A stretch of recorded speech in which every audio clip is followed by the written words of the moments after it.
Bonjour à tous, j'espère que vous allez bien. Ici c'est Thierry, votre guide pour sortir grandi d'une relation toxique.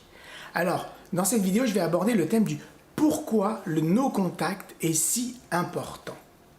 Alors d'abord, c'est quoi le no contact? Le no contact, peut-être que vous l'avez déjà vu dans d'autres vidéos, c'est que après une rupture avec une personne toxique, un pervers narcissique, vous ne devez pas lui répondre. Vous ne devez pas aucun contact avec cette personne.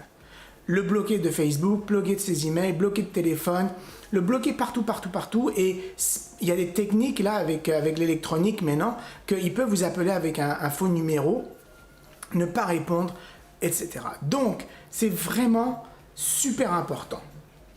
Alors, dans cette vidéo, c'est pourquoi le no contact est super important. Il y a 4 raisons. 4 raisons. La première raison, et je pense la plus importante, c'est qu'il y a en vous, il y a plusieurs parties en nous, on a le conscient, on a l'inconscient, la partie courageuse, la partie qui a peur, on est rempli de parties en nous. Il y a la partie qui veut arrêter avec cette personne toxique, mais il y a aussi une autre partie là qui veut continuer avec. Et cette partie-là va vous pousser à répondre, va vous pousser à avoir un contact avec lui et va même vous donner des excuses. Ah, c'est pas poli de ne pas répondre. Ah, mais je vais lui dire d'aller se faire foutre. Ah, mais je dois lui rendre ses affaires, donc on va se voir. Ne le voyez pas. Mettez ses affaires devant sa porte. Mettez ses affaires devant votre porte quand il va venir les chercher. Mais ne le voyez pas. Et donc, la première raison la plus importante, c'est dépasser, contrôler cette partie de vous qui veut continuer à créer un contact avec. Et il y a énormément de personnes qui ont vécu avec des personnes toxiques qui sont retournées avec eux parce qu'ils n'ont pas réussi à couper complètement tout contact avec lui et donc ils l'ont appelé pour son anniversaire ou ils ont accepté qu'il vienne les chercher à l'aéroport ou bref une raison à la con comme on dit qui fait que le contact a repris et puis petit à petit vous voyez hop. Bien entendu les personnes toxiques c'est des manipulateurs donc forcément reprendre le contact c'est leur donner ce qu'ils souhaitent de la manipulation, leur permettre de vous manipuler. Deuxième raison super importante, c'est d'arrêter de le nourrir. Parce qu'un pervers narcissique ou toute autre personne toxique a un ego démesuré et il lui répondre, même va te faire foutre, c'est le nourrir. Il a besoin de cette énergie, de cette attention, donc il va vous piquer, vous faire des choses, vous demander que...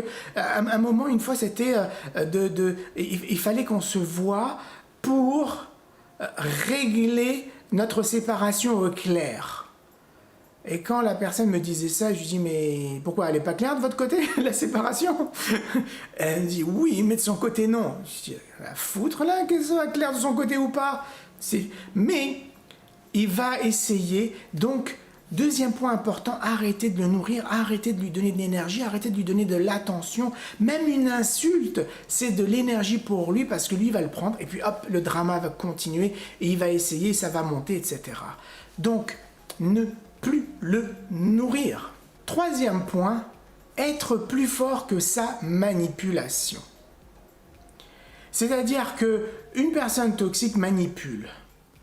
Et le fait d'arrêter tout contact avec lui, ne pas rentrer dans cette manipulation, par exemple, j'ai envie de te voir pour telle ou telle raison, tu as besoin de me répondre pour telle ou telle raison, etc. C'est être plus fort que sa manipulation, c'est-à-dire que vous ne tombez plus dans son piège, dans sa manipulation. Et ça, c'est tout à votre honneur. Quatrième point, celui-là, ce 4 points, le quatrième point, là, je l'aime bien. C'est pour le punir. Oui, pour le punir. Comme je vous l'ai dit, il a un ego démesuré. Donc, il s'attend à une réponse, lui. Et il ne va pas comprendre, mais pourquoi elle ne me répond pas? Pourquoi elle ne me répond pas? Ça va lui faire mal. Une fois, j'étais avec un investisseur qui était toxique, et quand j'ai rompu avec lui parce qu'il m'a envoyé un contrat de vautour et qu'il voulait reprendre ma société pour pas grand-chose, j'ai arrêté tout. J'ai arrêté de répondre à son avocat, j'ai arrêté de lui répondre tout. Et puis, il essayait à chaque fois, là, tous les 2-3 mois, à chaque fois qu'il voyait une nouvelle de mon entreprise dans les journaux, il essayait de me recontacter. Ensuite, j'ai vendu l'entreprise, j'ai eu un mail de sa part, c'était 1 an et demi plus tard. Et à chaque fois, j'avais envie de lui dire, va te faire foutre, connard. Et je me suis dit, non, j'ai pas envie de lui dire ça. Même si je le pense au fond de moi, je veux dire, je vais rien lui dire pour lui faire mal. C'est ça, c'est sérieux, je pensais ça, je suis honnête avec vous. Je dis, pour lui faire mal, ce qu'il faut, c'est pas lui répondre. L'ignorer à 100%. Rien, même pas un rien. Quand on m'appelait, bonjour, je raccrochais. C'était fini, c'était fermé. Là, il y avait un mur. On ne me contacte plus. Il ne me contacte plus, c'est fini. La seule moyen de me contacter, dans ma tête, c'était qu'il porte plainte au tribunal. Sinon, moi, je n'ai aucun rapport avec lui. Téléphone, non, email, rien. Et c'était pour le punir, pour lui faire mal. Et c'est la 4e raison. C'est qu'une personne toxique a un ego démesuré, ne pas lui répondre, rien lui dire, même pas quand il vous appelle, vous lui dites rien, c'est raccrocher. Ça va lui faire mal, c'est la meilleure façon de se venger d'une personne toxique.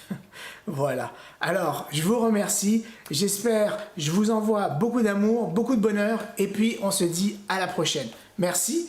Et si vous êtes avec une personne toxique, je vous invite à cliquer en bas à droite pour avoir plus d'informations par rapport à ma formation en ligne.